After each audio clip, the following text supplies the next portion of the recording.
everyone, this is Skylar. Welcome back to my channel. I'm really excited to be here today with a video to talk to you about books, especially young adult books, that deal with mental health, that are some of my favorites in that category. I feel like during this time, a lot of us need to be considering our mental health, especially whether you're quarantining or you're working an extremely stressful job. You have to take care of yourself. I feel like that is something I've been struggling with as I am working an essential job, and yeah. But I wanted to talk about some books that I've read in the past that I really enjoyed that deal with mental health and that I felt were really helpful to my own mental health and raised a lot of questions or thoughts that I found really relatable and that really helped me at some point in my life. The first book I'm going to mention is a classic that you have probably heard of, and that is The Perks of Being a Wallflower. It also got made into a very famous movie that stars Emma Watson. It is about a boy who is dealing with a lot of traumas from his past. We sort of watch him as he kind of spirals a bit. And it's interesting because at the beginning of the book, you really don't realize that's what's happening, or you don't really know that that's what's going to happen. But it is a really important book that talks about dealing with abuse and suicide and trauma. Obviously, no book about mental health is easy to read. It's never going to be like a fun beach read, but it's like, if you feel alone in mental health, it helps to read about other people who have gone through common experiences. So I highly suggest this one. It is a classic for good reason, and the movie is really well done as well. So it's a fun one to read and then watch the movie. The next book I want to talk about is When Marnie Was There by Joan Robinson, and this book is really interesting. It actually came into my life because I was interested in the Studio Ghibli movie that was coming out with the same title. There's actually a little advertisement for that on here. I went to see it in theaters because I wanted to be there for this movie's release, and so I went ahead and read the book before I went to the movie theaters. And I feel like this book is just a really stunning and beautiful novel. I think it is classified as more of a children's novel than a young adult novel, but I feel like not many people know about it, which is really a shame. And I think a big factor of that is because this book is actually not available in the US. I had to order it online from a store in the UK, so that's kind of a shame. But if you can get your hands on a copy of this one, I think it is well worth a read. It is about a girl who experiences some past trauma with sort of losing family members. Yes, she sort of gets adopted by her new parents, but I feel like she's also sort of in the foster care system. I'd have to touch base on some of the facts a little bit. But she's feeling very like she doesn't really belong in her own life, and she kind of questions whether her foster mother or adoptive mother really loves her. She's just a kid having a really hard time with these really complex ideas of what family is and how love works and what it is to be an adopted child versus someone's biological child. And she goes to stay with some family friends of her adoptive mother, and she has these strange, almost dreamlike experiences. It's definitely one of those books that you're not sure what is real and what is not, and I think that's really cool. I really enjoy reading stuff like that. It is a certain type of magical realism that is very grounded in reality to the point that you're really not sure what is real or not.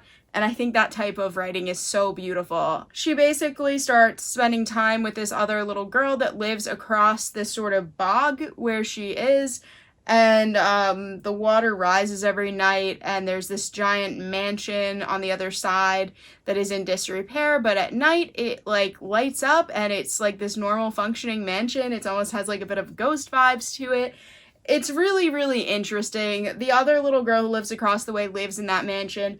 And as you read on, you find out that their lives are tied together in ways you couldn't have imagined at the beginning. I found that the book was even more mysterious and weaved an even more sort of shocking conclusion than the movie did, but the movie is super well done as well. So this is one that I highly suggest if you can get your hands on, and I think it's great because it's also a children's book, so it could definitely be read by children who are a bit younger as well. The next book I want to talk about is one that I actually read in high school. I had read a book that was on the curriculum for an English class I believe I was taking in 10th grade. I had already read the book back in middle school, and so the teacher gave me a list of approved books to read, to pick from, and I looked at a bunch of them and I happened to pick Ordinary People by Judith Guest, and this book is pretty amazing. It has stuck with me since. You can see I have a bunch of like markers in it.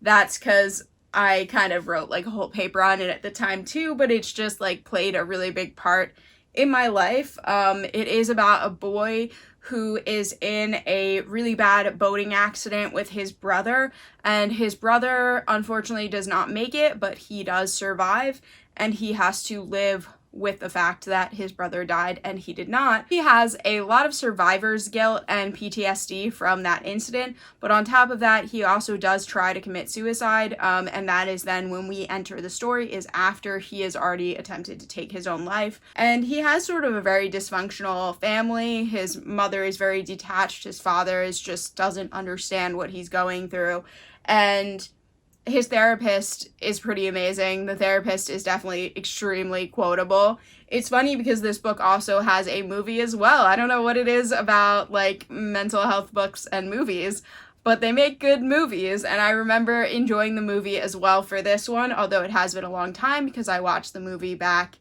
in high school as well, right after I had read it. But I found it to be a really good retelling of the story. And this book just really touched me. I think it might have been like the first book about mental health that I ever read. That just wasn't something that I knew really existed. And after that, I started reading more and more books on mental health. And it's something that I realized I could really relate to, and that helped me to deal with my own mental health. So yeah, this book is really amazing. It's definitely one of the more serious novels, more literary novels on my list, but it's a really beautiful book. I hope to reread it again sometime soon because I know it just had a really profound effect on me. The next book I want to talk about is Belzar by Meg Wolitzer. And so this book is really interesting because it actually is about a girl who has lost her boyfriend. Her boyfriend died, at least that is the premise of the story. It's one of those books where things aren't exactly as they seem.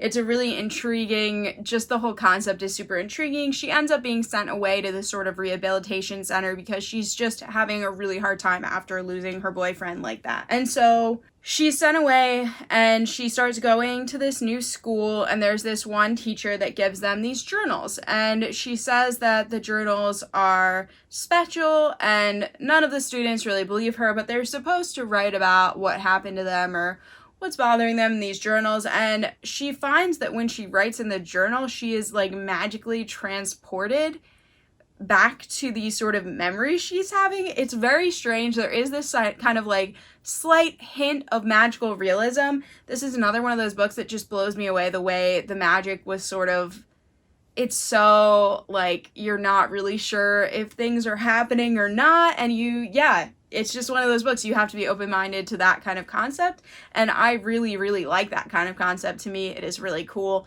I think because it stays close enough to reality, it makes me believe even more that these sort of magical elements could be real in our world.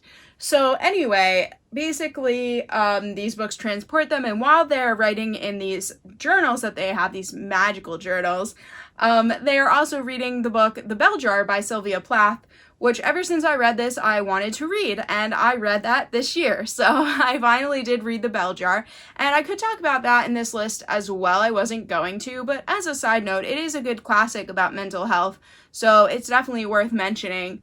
It's a hard book to get through, and it's much more adult than young adult, I would say personally. So anyway, I found this book to be super interesting though. I highly suggest it. I've suggested it to some of my friends and gotten them to read it. I feel like it's just very different, and I actually got to meet Meg Wolitzer on a writing retreat that I went on a couple years ago, and I thought she was just one of my favorite people to learn from. She was just really interesting and had some amazing things to say about writing that really affected me. Unfortunately, I really wanted to bring this for her to sign, and the trip was actually out of the country, and it was really hard to pack books with me, so I didn't get her to sign it, and that is one of like my biggest regrets because I love this book so much and I really wish I had had it there to ask her to sign it. But yeah, I highly suggest this one. The next book I want to talk about is one that is super interesting to me because I actually heard about it as I decided to participate in a sort of book reading group, like a book club kind of thing at this small bookstore near my house, and it was before I went away to study abroad, so unfortunately I didn't continue doing the book group. But if I hadn't done at least that 1 month of it, I would never have picked up this book. I really don't think I would have, which would have been a huge tragedy. And that is simply because it includes concepts of aliens, and I don't tend to read alien stuff. I don't know why, because now I feel like I should. Now I feel like I'd be more likely to read alien stuff. This book is really not about aliens though, so it's kind of misleading, and I'm so glad that I actually did pick it up. But anyway, it is called We Are the Ants. It's by Sean David Hutchinson, and I really, since I've read this, I've been wanting to read more of his work because he's a genius. This book has blown me away more than I think any book I've ever read in my entire life. It is in one of my top books of all time. It is about a boy that is dealing with a lot of things, including aliens. So basically, this book opens up immediately with the fact that his family life is falling apart. His mom is struggling a lot to keep her job and keep the family together. His older brother is having issues with like dropping out, and his girlfriend that I think they don't like, and his grandmother is basically dying of Alzheimer's. And on top of all of that, his boyfriend committed suicide. So when I first picked this up, I was like, oh boy, what kind of ride am I about to go on? Then it goes on to introduce us to the fact that he has been abducted by aliens since he was 13 years old. They have given him a choice to save the world or end the world, basically. And he has to make a decision. And on top of all of this, there is a new love interest. This is another book where you're not really sure if the fantasy element is happening or not. I should say in this one, it's more of like a sci-fi element. You have no idea if it's happening or not, which is crazy and also really cool. I find that really cool. So this book was so interesting to me. I can't tell you how impressed I was that this author was able to fit in so many big and interesting topics and important topics into one book about one character's life. I can't even tell you. I need to read more about this author, and I don't know why I haven't. I always see his books, and I'm like, I need to read that. So I will hopefully pick up another one of his soon, but I can't suggest this enough. So basically, you have to decide whether he's really being abducted by aliens or he's having a psychotic break. And it's a really cool book. I just highly, highly suggest it. And I can't even tell you how much I love this book. It's just amazing. You need to check it out. If you like books that revolve around mental health, this for me is like a must read. I feel like it is an extremely underhyped book and should have a ton more attention than it does. So the next book I want to talk about is another classic, pretty much, I would say at this point it can be called, which is It's Kind of a Funny Story by Ned Vizzini. For a very, very long time, Ned Vizzini has been one of my favorite authors. This book has meant a lot to me. I feel like it has been under fire more recently. There have been people who have been criticizing a lot of it, and I understand some of the critique. At the end of the day, this book will always be a product of its time, like anything else. It was written in the early 2000s. What I love about this book is, in so many ways, is the honest perspective. A lot of people compare Ned Vizzini's writing style to like Catcher in the Rye, which a lot of people don't like past being a teenager. I have never fully read A Catcher in the Rye because I tried to read it when I was in my 20s, and it was really, really hard. But this book is different. It's more approachable than that. It can be enjoyed by adults. I truly believe so. But unfortunately, like I said, it was written in the early 2000s. It is about a boy's perspective, and Ned Vizzini is super, super honest about what is going through this kid's head, which is what makes it an amazing example of a book about mental health. I mean, it's not perfect. That's what I can say. That not every bit of it is perfect, and there are some issues in this book, and that can't be helped. I do think that it is an amazing book, and that Ned Vizzini made amazing contributions to young people talking about mental health and other people writing young adult books about mental health. I think this book was groundbreaking, and I think Ned Vizzini was a groundbreaking author, and I think we really are sorely missing him in the literary world today. I, for one, am very, very sorry that he unfortunately ended his own life and that we won't have any more of his books in the future, because he really was such an honest and endearing writer, and I was heartbroken when I found out that he had died. And this story, this book saved so many people's lives, and he couldn't save his own, and that is such a shame. It really, like, it upsets me. I probably look like I'm getting a little bit upset, because I am. Just thinking about that really breaks my heart. He also wrote 2 other books that I would say are definitely also surrounding mental health, which would be Teen Angst and Be More Chill. I really enjoyed his books. Obviously, I have them all, and they mean a lot to me. This book, though, it's kind of a funny story, is about a boy that checks himself into a mental hospital. It was based on Ned Vizzini's own experience, except he was in his 20s when he checked himself into a hospital for having suicidal thoughts. But he based this book instead around a teenager and used a lot of the facts from his own experience to make this book a young adult book. So it's really authentic. The voice of this novel, of the main character, is just so honest. It's really, really honest, and I think it's an amazing novel about mental health, and even though all the tiny details won't always hold up to the standards of time, I think for its time and what it is doing, it did a pretty incredible job, and I do highly suggest it to anyone who is dealing with their own mental health or needing to feel less alone. So the next book I want to talk about is a book that is very dear to me as well, because it introduced me to one of my favorite authors, and that is Nina LaCour, and this book is called Hold Still. It is actually her first novel that she wrote. It was her debut, and it is a really, really beautiful and poignant novel about mental health. This book is about a girl whose best friend commits suicide and her dealing with that and learning how to deal with that, basically. It's a quieter book, but it's so deep and it's so meaningful, and I just highly suggest it to anyone that is suffering with mental health or who knows other people who have, because it is really insightful, really, really beautiful, and I highly, highly suggest it to anyone who likes to read books about mental health or who needs to read a book about mental health. I'm sure there are many others that I could talk about, but as for now, there is really only one more book that I have in mind that was very poignant for me, especially as a young reader reading about mental health, and that is Speak by Laurie Halse Anderson. You probably have heard of this. I would hope most people have at this point. It is a super important book.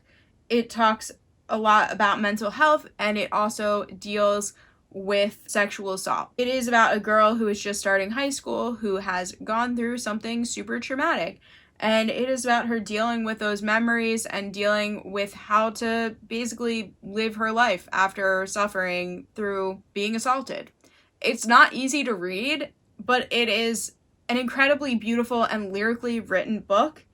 It is impressive. There's not much else more you can say about it. It has many awards, and it even created an entire imprint. I'm not sure if the imprint exists anymore, but books that dealt with hard topics and were about mental health used to have a Speak imprint. If they were published under the same company, it would have this kind of on the edge. It said Speak.